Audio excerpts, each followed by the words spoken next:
121 से हमें आज है। तो 121 यानी the largest revenue in India is obtained from, जो मैक्सिमम रेवेन्यू हमारा आता है वो कहाँ से आता है? एक्साइज ड्यूटी से। Name of the factor responsible for the high birth rate in India. India के अंदर जो हाई बर्थ रेट है, यानी ज़्यादा बच्चे पैदा होते हैं, तो उसका रीज़न क्या है? Joint family system, social orthodoxy, favour shown for the male child, all of the above. तो ये तीनों रीजन है। हाँ, yes, all of the above है, यही रीजन है। यानी जो हमारा सोशल कस्टम्स है, जो हम फेवर करते हैं, चाहते हैं कि लड़का पैदा हो जाए, या जो हमारी जॉइंट फैमिली सिस्टम है, तो इसकी वजह से बर्थ रेट भी काफ़ी ज़्यादा इंडिया का बढ़ रहा है, जिसका डायरेक्टली इम्पैक्ट हमारी इकोनॉमी के ऊपर पड़ता है। अच्छा, 123 the letters LG in LG electronic stands for. जो हम LG इलेक्ट्रॉनिक, आपने सुना होगा LG टीवी, LG वगैरह वॉशिंग मशीन, ये LG इसमें स्टैंड करता है। इसका मतलब क्या है? लैम्पुड USA ग्रुप, लेपास गुड्स, लकी गोल्ड स्टार, लेजोरस ग्रुप। इसका सही आंसर है C, lucky gold star. Very good. Who controls the entire monetary system in India. पूरा मॉनेटरी सिस्टम जो है, इकोनॉमिक सिस्टम जो है, पैसे का लेन देन, इसको कौन कंट्रोल करता है? President, comptroller auditor general of India, reserve bank of India, none of these. हाँ, RBI, reserve bank of India. Where are the headquarters of UTI located? UTI का जो हेडक्वार्टर जो है वो कहाँ पर है? तो इसका सही आंसर है मुंबई। अच्छा, who gave the theory of economic drain of India. यानी इकोनॉमिक ड्रेन हो रहा है, हिंदुस्तान का पैसा लूटा जा रहा है, ये कंसेप्ट किसने दिया था? दादा भाई नारोजी ने, लाला लाजपत राय ने, जवाहरलाल नेहरू ने, अनी बेसेंट ने? हाँ जी, ये दादा भाई नारोजी की ड्रेन थ्योरी थी, ड्रेन ऑफ वेल्थ। जब उसने कहा था कि अंग्रेज यहाँ से पैसा लूट रहे हैं, हिंदुस्तान को कंगाल कर रहे हैं, इसको ड्रेन थ्योरी बोलती थी, economic drain. The correct duration of first 5 year plan was. जो पहला 5 ईयर प्लान इंडिया में बना था वो कब बनाया गया था? That is 1951 to 56। यानी पहला 5 year, first 5 year plan was launched in 1951 till 1956। गरीबी हटाओ स्लोगन वाज कॉइन्ड ड्यूरिंग। गरीबी हटाओ का जो स्लोगन बड़ा फेमस है इंडिया के अंदर, कांग्रेस पार्टी ने दिया था, रिमूव पॉवर्टी। तो ये किस प्लान में बोला गया था? इसका आंसर है fourth plan. Green revolution was initiated in. Hindustan के अंदर जो ग्रीन रेवोल्यूशन आया है वो कब आया है? 1965। Very good. क्योंकि जब 62 में वॉर हुआ था चाइना के साथ, उसके बाद इंडिया के अंदर काफ़ी फूड प्रॉब्लम क्रिएट हो गई, उसी नतीजे में ग्रीन रेवोल्यूशन का स्लोगन आ गया। Most important source of public revenue is. जो मोस्ट इंपॉर्टेंट सोर्स है पब्लिक रेवेन्यू का, जिससे लोगों से पैसा हम हासिल करते हैं, वो कैसे आता है? टैक्सेस से, इंटरेस्ट से, डिविडेंड्स एंड प्रॉफिट से, लाइसेंस फीस से? वो आता है टैक्सेस से, क्योंकि टैक्सेस से ही हम लोगों से ज़्यादा पैसा हासिल करते हैं। अच्छा, financial year in India is from. जो फाइनेंशियल ईयर होता है शुरू, ये 1 अप्रैल से होता है, लेकिन एंड होता है 31 मार्च। तो 31 मार्च तक हमारा फाइनेंशियल ईयर चलता है। The term golden handshake is associated with. Golden handshake का मतलब क्या होता है? Share market, investment of gold, voluntary retirement, marriage without dowry benefits. इसका सही आंसर है वॉलंटरी रिटायरमेंट। यानी जब गवर्नमेंट कहती है मुलाजिमों से कि आप हमारे साथ गोल्डन हैंडशेक करो, जिसका मतलब होता है जब वो वॉलंटरली रिटायरमेंट लेते हैं। यानी जब कोई खुद कहता है कि मुझे रिटायरमेंट चाहिए, तो उस पॉलिसी को गोल्डन हैंडशेक बोलते हैं। 133 national stock exchange of India was inaugurated इन। तो नेशनल स्टॉक एक्सचेंज जो इंडिया का है वो कब इनॉग्रेट हुआ? जुलाई 94। तो जुलाई 94 में नेशनल स्टॉक एक्सचेंज को शुरू इनॉग्रेट किया गया। The term inflation means. Inflation का मतलब क्या होता है? Increase in value of money, decrease in the value of money, increase in the demands of goods, none of the above. Decrease in the value of money. Very decrease in the value of money, जब पैसे का value गिर जाए तो inflation हो जाती है।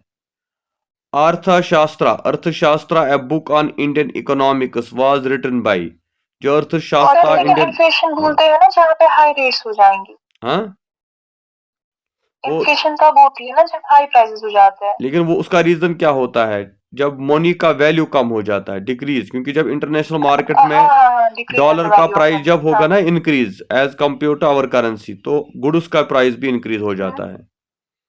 Okay sir, okay. Arthashastra Indian economy के ऊपर किताब लिखी गई है, ये किसने लिखी है?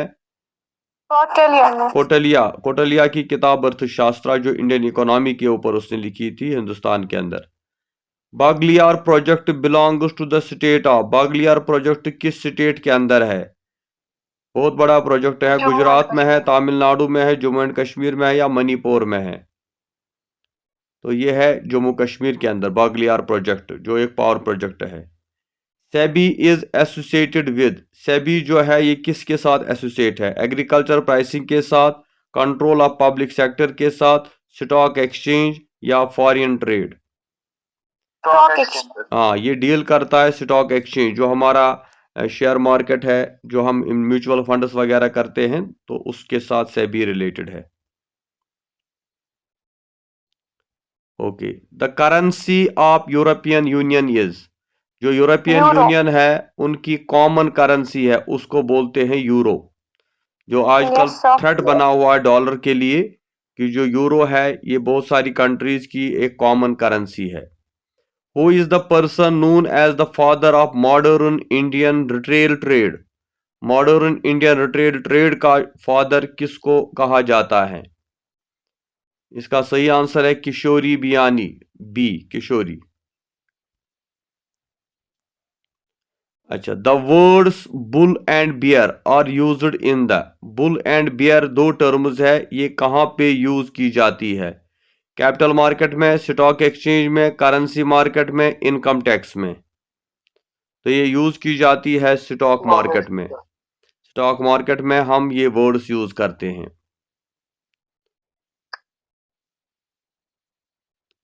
अच्छा, the reserve bank of India is different from other banks, जो रिजर्व बैंक ऑफ इंडिया है ये बाकी बैंक से डिफरेंट है, क्यों, क्या करता है? It issues foreign exchange, it acts as a banker to the government, it issues agriculture loans, it finances sick units. तो क्या करता है ये? Acts as a bank to the government.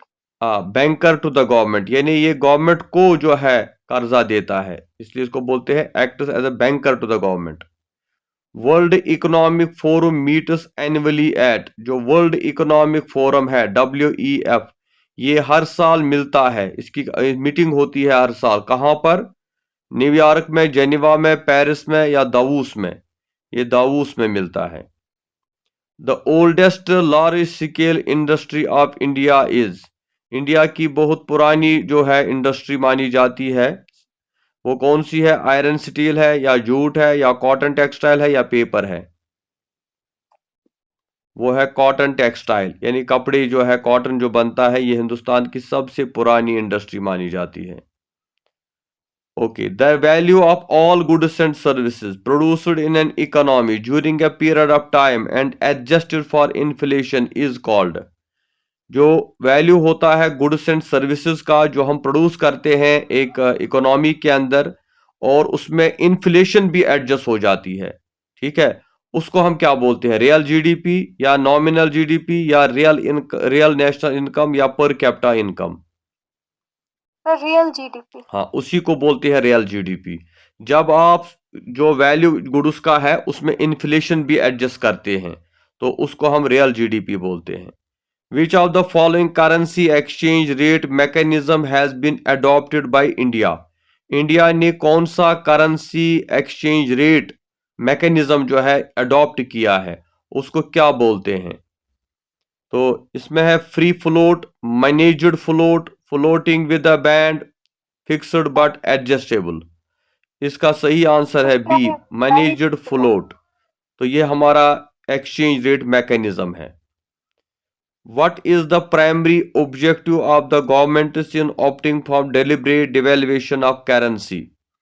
तो गवर्नमेंट का जो है ऑब्जेक्टिव क्या होता है कि जो ये डिवेल्यूएशन ऑफ करेंसी करते हैं, boost imports, boost internal trade, या बूस्ट एक्सपोर्ट्स, या इंक्रीज गोल्ड रिजर्वर्स। तो इसका सही आंसर है सी, बूस्ट एक्सपोर्ट्स। अच्छा, gilt edge market means, gilt edge market का मतलब क्या होता है? Bullion market, market of pure metals, market of government securities, market of metals. परसों पढ़ाया था। मार्केट ऑफ गवर्नमेंट सिक्योरिटीज, जो गवर्नमेंट सिक्योरिटीज होती है उसको गिल्ट एज मार्केट बोलते हैं। अच्छा, which of the following is true in perfect competition? Perfect competition के बारे में ये सही है, कौन सा चीज सही है इसमें? Firm is price taker not price maker.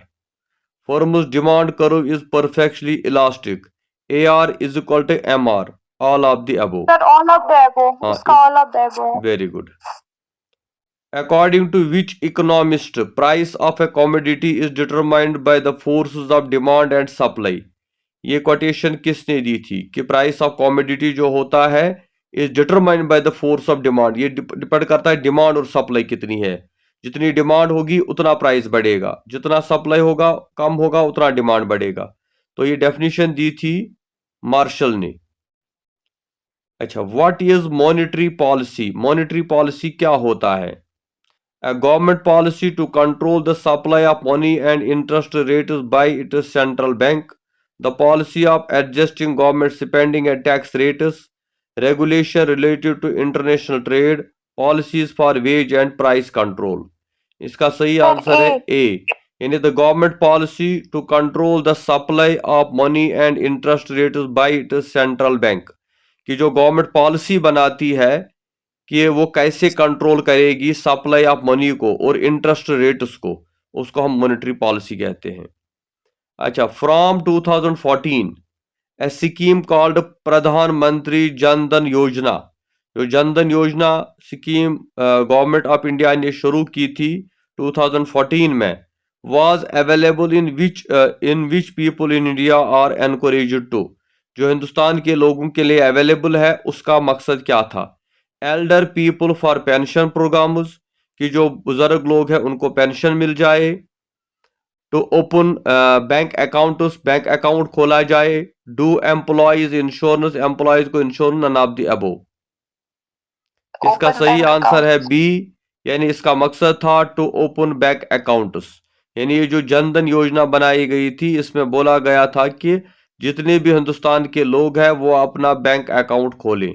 तो ये इस तरह से हमारे 151 MCQs है।